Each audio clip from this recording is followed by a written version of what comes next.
Have you ever woken up after a really bad night's sleep and just felt raw?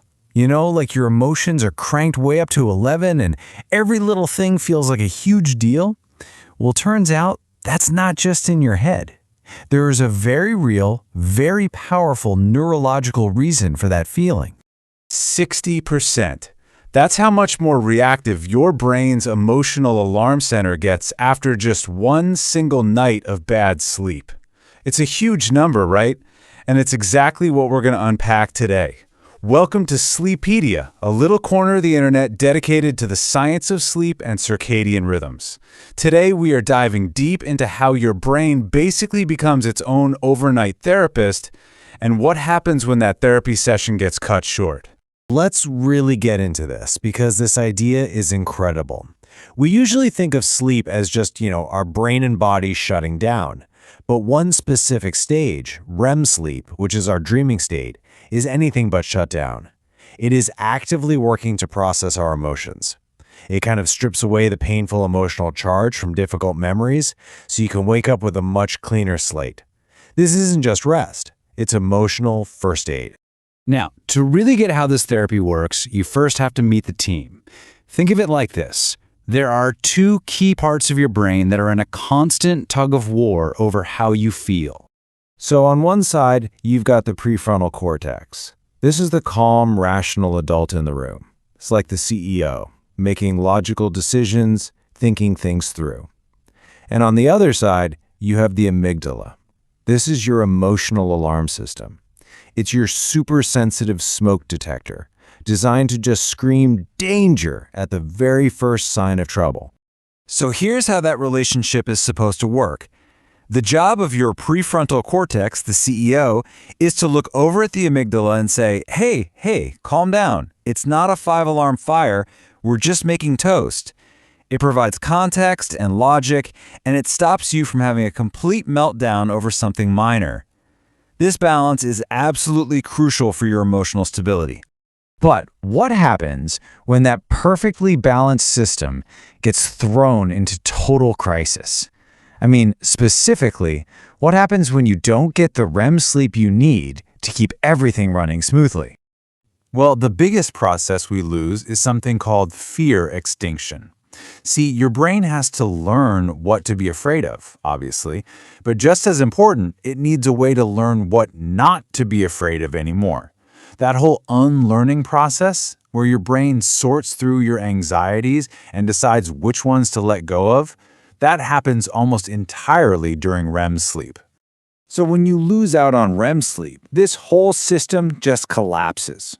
That amygdala, your emotional smoke detector, it becomes hyperreactive. And the prefrontal cortex, it totally loses its authority. Your brain literally can't resolve the emotional charge from the day before.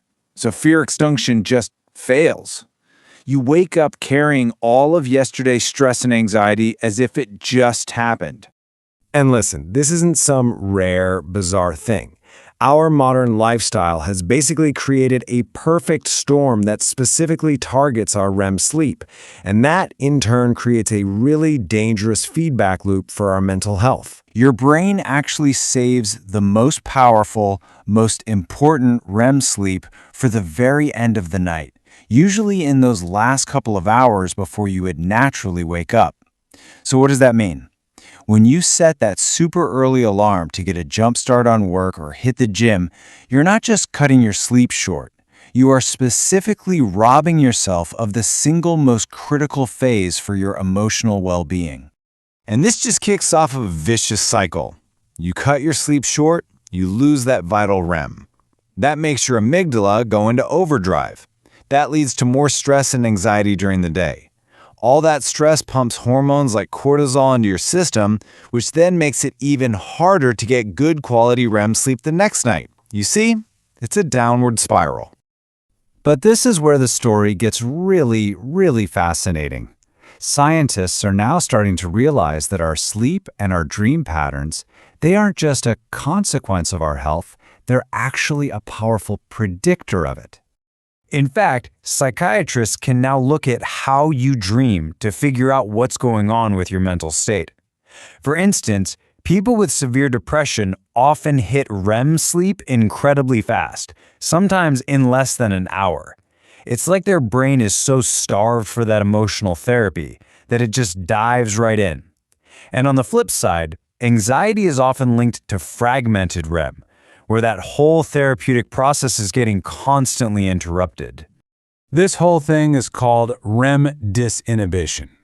In a healthy brain, it takes about 90 minutes to get to your first dream state. But the more severe the depression, the shorter that runway gets. Your sleep pattern is literally a window into your mind. And the diagnostic power doesn't just stop with mental health. This number, 92%, is the accuracy that AI-powered video analysis can now use to diagnose a condition called a REM sleep behavior disorder. And let me tell you, this is a total game changer. So REM sleep behavior disorder, or RBD for short, is a condition where the little switch in your brain that's supposed to paralyze your body during dreams breaks. People with RBD literally act out their dreams. We're talking thrashing, punching, even running, all while they are completely asleep. For the longest time, people just thought it was a weird quirk. We now know it's a massive neurological warning sign. So why is it such a big deal? Because RBD is one of the single strongest predictors we have for neurodegenerative diseases like Parkinson's. Just look at this timeline. The changes in someone's REM sleep can show up a staggering 10 to 15 years before the very first physical tremor ever appears. And this is why it matters so much. This incredible early warning system gives doctors a decade-long window, a massive head start to intervene with treatments that can protect the brain. We're talking about potentially slowing or even stopping the disease in a way that was never, ever possible before. Your dreams are literally telling the future of your brain's health.